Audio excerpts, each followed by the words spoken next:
ദിവ്യാത്മാക്കൾക്കെല്ലാം വിനീതമായ നമസ്കാരം. എവിടെ നിന്നാണ് നമുക്ക് സന്തോഷം കിട്ടുക? അതെപ്പോഴാണ് കിട്ടുക? അതെന്തിൽ നിന്ന് കിട്ടും എന്നെല്ലാം സംശയമാണ് എല്ലാ മനുഷ്യർക്കും. നേരെന്താണെന്ന് പറഞ്ഞാലും ആർക്കും അത് മനസ്സിലാവുകയുമില്ല, സ്വീകരിക്കാനുള്ള മനസ്സുമില്ല. എന്നാലും അത് അലഞ്ഞുകൊണ്ടേ ഇരിക്കുന്നു. അത് കിട്ടേണ്ടതാണ് എന്ന് തെറ്റിദ്ധരിച്ചിരിക്കുന്നു. മറ്റൊരാൾ തരേണ്ടതാണ്, മറ്റൊരു വസ്തുവിൽ നിന്നും കിട്ടേണ്ടതാണ് എന്നെല്ലാമാണ് നാം ധരിച്ചിരിക്കുന്നത്. അതിനാൽ ഒരു കവി അതിനെക്കുറിച്ച് പറയുന്നത് കേൾക്കൂ. ഇല്ലൊരു സന്തോഷമൊന്നിലും നമ്മൾക്ക് തുല്യമായി ഒന്നും അവർക്കിനി. ആനന്ദമെപ്പോഴും വേണമെന്നാണിന്ന് മാനവർ ചിന്തിച്ചിരിക്കുന്നിതെപ്പോഴും. എല്ലാ സമയത്തും മനുഷ്യൻ എനിക്ക് സുഖമില്ല, എനിക്ക് സുഖം കിട്ടണം, എനിക്ക് സുഖം കിട്ടണം എന്ന് പറഞ്ഞുകൊണ്ടിരിക്കും.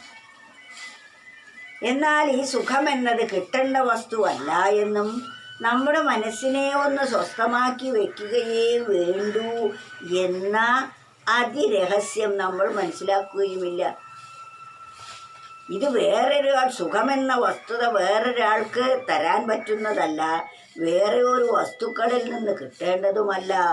അത് തൻ്റെ തന്നെ സ്വസ്ഥതയിൽ അനുഭവമാകുന്നതാണ്.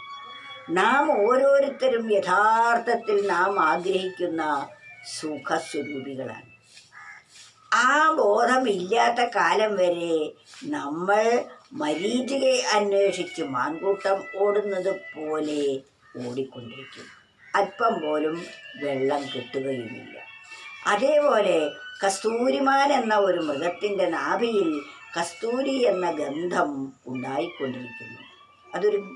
ആ സുഗന്ധം ഉൽപ്പാദിപ്പിക്കുന്ന ഒരു ഗ്രന്ഥി അതിൻ്റെ നാഭിയിൽ ഈശ്വരൻ നിക്ഷേപിച്ചിരിക്കുന്നു.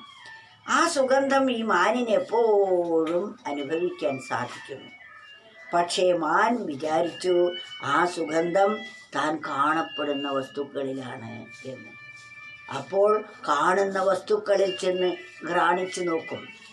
പുല്ലിലും അതുപോലെ കല്ലിലും സർവ വസ്തുക്കളിലും, വൃക്ഷങ്ങളിലും, ഇലകളിലും, തളിരിലും, കൊമ്പിലും എല്ലാം പോയി അത് മണത്ത് നോക്കും, വാസനിച്ച് നോക്കും. പക്ഷേ ആ വാസനിച്ച വസ്തുവിൽ സുഗന്ധമില്ല.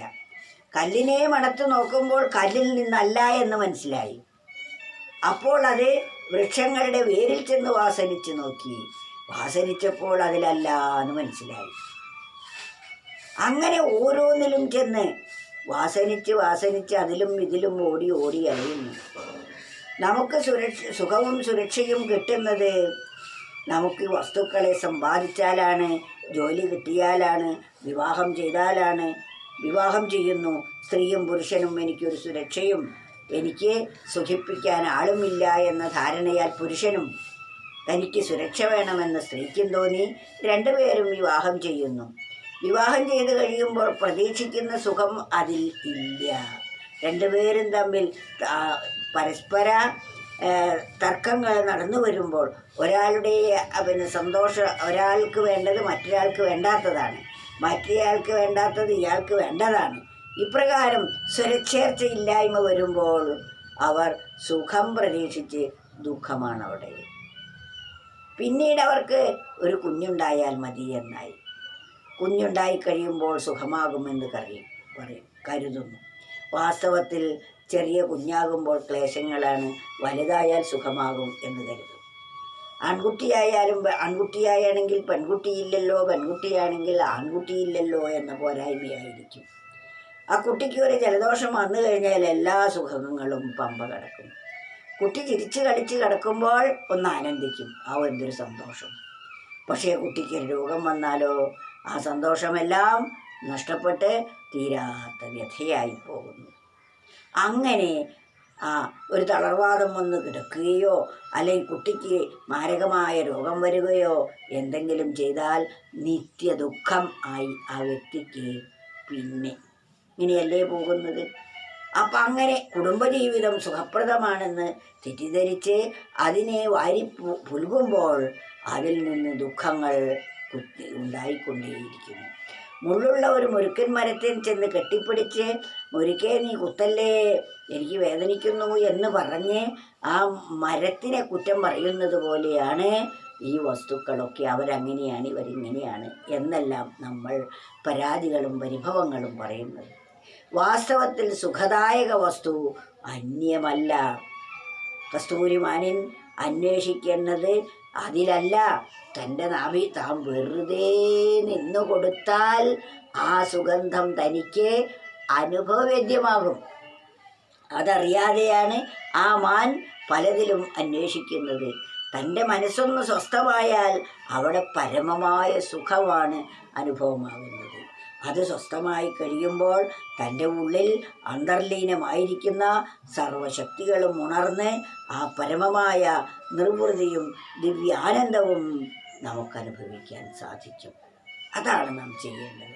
പക്ഷേ ഇതറിഞ്ഞും കൂടാ നമ്മൾ മനസ്സ് പല വഴിക്കും ഓടിക്കൊണ്ടേയിരിക്കുന്നു.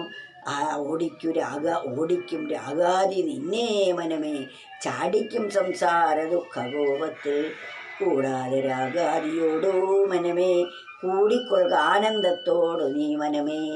നമ്മുടെ മനസ്സിനോട് നാം അതാണ് പറഞ്ഞു കൊടുക്കേണ്ടത്. ഈ ഇഷ്ടപ്പെട്ട വസ്തുവിൻ്റെ പിന്നാലെ അല്ല മനസ്സേ നീ പോകേണ്ടത്. നിന്റെ ഉൽപ്പത്തി സ്ഥാനമായിരിക്കുന്ന ആ ബോധവും ബോധത്തിനാധാരമായിരിക്കുന്ന സർവേശ്വരനും ആനന്ദത്തിൻ്റെ ഘനീഭവിച്ച രൂപമാണ്, ആനന്ദസ്വരൂപമാണതിന്. അതിലേക്ക് നീ തിരിച്ചു പോകൂ. അപ്പോൾ അനന്തമായ ആനന്ദത്തിൻ്റെ ഉടമയായിത്തീരും നീ എന്ന സത്യം ബോധിക്കൂ മനസ്സേ എന്ന് നമ്മൾ മനസ്സിനോടാണ് ആഹ്വാനം ചെയ്യേണ്ടത്. ആ മനസ്സൊന്നടങ്ങി മനസ്സതിലേക്ക് പോയാൽ പരമമായ സുഖത്തിൻ്റെ ഉടമകളായി തീരും നാം ഓരോരുത്തരും എന്ന് ഒരിക്കലും മറക്കരുത്. അതിനാൽ പറയുന്നു, ഇല്ലൊരു സന്തോഷമൊന്നിലും നമ്മൾക്ക് തുല്യമായി വീതിക്കാൻ ഒന്നും അവർക്കിനി ആനന്ദമെപ്പോഴും വേണമെന്നാണിന്ന് മാനവർ ചിന്തിച്ചിരിക്കുന്നിതെപ്പോഴും. ആനന്ദം കിട്ടണം, സന്തോഷം വേണം എന്ന് ചിന്തിച്ചു കൊണ്ടിരിക്കുകയാണ് ഓരോ മനുഷ്യനും. അതൊട്ടൊരിക്കലും ആ ആനന്ദത്തെ പുറത്ത് തെളിയുന്ന കാലം വരെ ഒരിക്കലും അത് ലഭിക്കാൻ പോകുന്നില്ല. എന്നാൽ അവയിൽ അല്ല എന്ന് ബോധിച്ച് നാം ആ മാൻകൂട്ടം മരീചികയിലെ ജലാശയത്തിന് വേണ്ടി ഓടുന്നതിന് പകരം പിന്നിലേക്ക് ഓടിയാൽ നീർച്ചോല കിട്ടും, അവിടെ സസ്യങ്ങളുണ്ട്, തണുപ്പെങ്കിലും ലഭിക്കും. ആ ചുട്ടുപഴുത്ത മണലാരണ്യത്തിൽ കിടന്ന് ചാവുന്നത് പോലെയാണ് നാം ഈ വിഷയജാലങ്ങളുടെ മധ്യത്തിൽ കിടന്ന് ദേഹത്യാഗം ചെയ്യുന്നത്. തന്നിലേക്കൊന്ന് ആണ്ടിറങ്ങാൻ സാധിച്ചാൽ ആനന്ദത്തിൻ്റെ ഖനി ആണ് ഓരോ മനുഷ്യനും എന്ന് മനസ്സിലാകും. അത് മനസ്സിലാക്കുക എന്നതാണ് ജീവിതത്തിൻ്റെ പരമമായ ലക്ഷ്യം.